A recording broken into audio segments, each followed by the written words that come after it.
All right, guys. Well, here we are on another happy Monday morning. It's week 3, so I figured it's time for just another little video update about what to expect this week. I have posted comments on Henry James for you. Overall, I'm pretty pleased.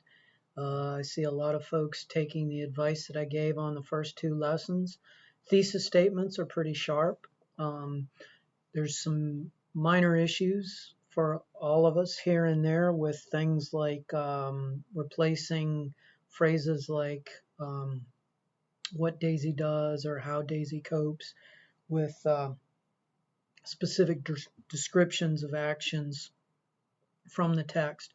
And that's really, again, just my way of sort of browbeating you to be as specific as possible, to work on specificity in your writing. But overall, I think we're in pretty good shape. So just take the comments to heart, and whatever I'm advising for you, try to apply them when we come to lesson 5, excuse me. It's only week 3, but when we get to the question on naturalism, which I'm going to tweak a bit this week, give you some options to write about all 3 texts.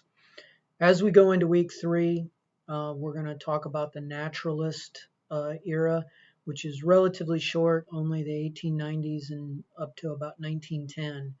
So it's a pretty compact period. I think the lesson gives you a very specific outline of what sort of topics or themes that you want to focus on as you read the 3 short stories we have assigned. The main idea to look at is the idea that we're not talking about individuals, we're not talking about social types, we're talking about a person's environment, or the way the world in which they're born into determines their identity. And usually it determines it by crushing their identity. Naturalism is maybe the most nihilistic sort of literary period we deal with it.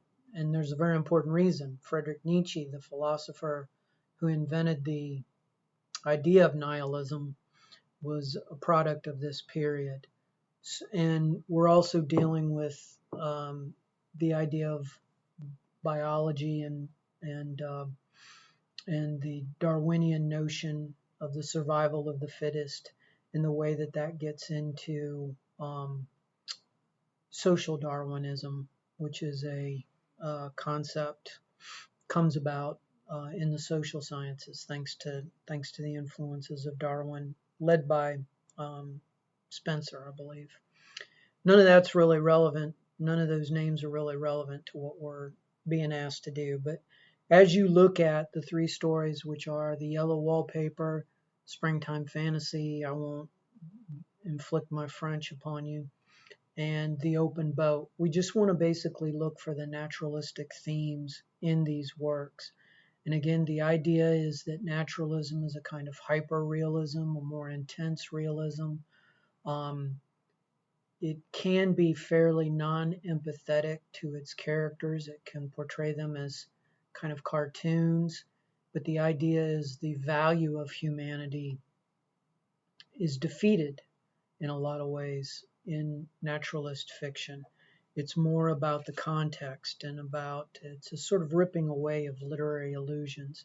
In terms of style, it tends to be much more in your face, much more aggressive. There's the idea in naturalism that we're ripping away anything pretty in a style and exposing the reader to the brute realities of life.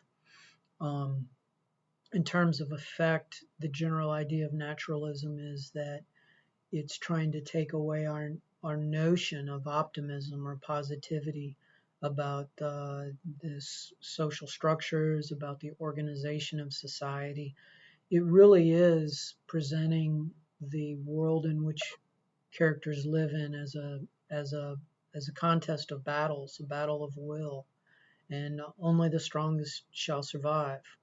And as we see in the McTeague short story, Springtime Fantasy, that often turns into violence. And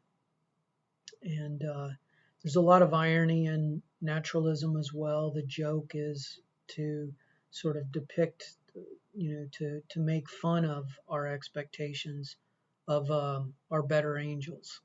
And naturalists would not believe that humanity is governed by our better angels. Maybe that's the best, easiest way to say it. So it's pretty straightforward. I think the notes give you good definition and lots of intel on ways to apply the story, lots of background information. I think it's very important to understand that Charlotte Perkins Gilman's short story came about specifically because of her experience with the medical establishment, and in particular Dr. Silas Ware Mitchell, who kind of comes out as the villain of that story. Also, you want to look at the Stephen Crane's own experience, nearly drowning on the way to Cuba when the SS Commodore sank, and to understand how the violence of the natural world really reduces humanity to the survival, not to anything that we have control over, but just to simple chance, to simple luck. There's nothing about divine intervention in naturalism. They are not particularly believers in God or in the intervention of some outside force. We're on our own in naturalism. And so it's a pretty stark and ugly kind of world.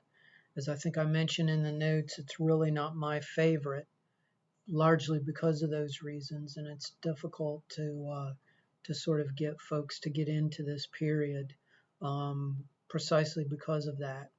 But just look at, try to find empathy for the characters. That's easy to do in yellow wallpaper and in the open boat, not so much um, in springtime fantasy. That's almost like a noir story with the violence that's in it. But just seek to apply the characteristics of naturalism. Look for those specific characteristics in all three of the stories, and we'll be all set. So I will post comments on DQ4 on Wednesday. Overall, I'm pretty pleased with where we are in terms of our writing, and the Daisy Miller showed some good application of my comments in terms of improvement, especially in the thesis. Everybody's getting down the point about getting that thesis statement right there in the beginning. So if you have any questions or any comments, please feel free to email me. Always available for you. And we'll talk a little later in the week about getting ready for the first exam. I'll post a separate video on that. But that'll open on Friday, but you do have a full 10 days, and I don't want anybody taking the exam more until the week after next, more in the build up to November 10th. So we'll talk to you later. Hope you have a good day. Thank you.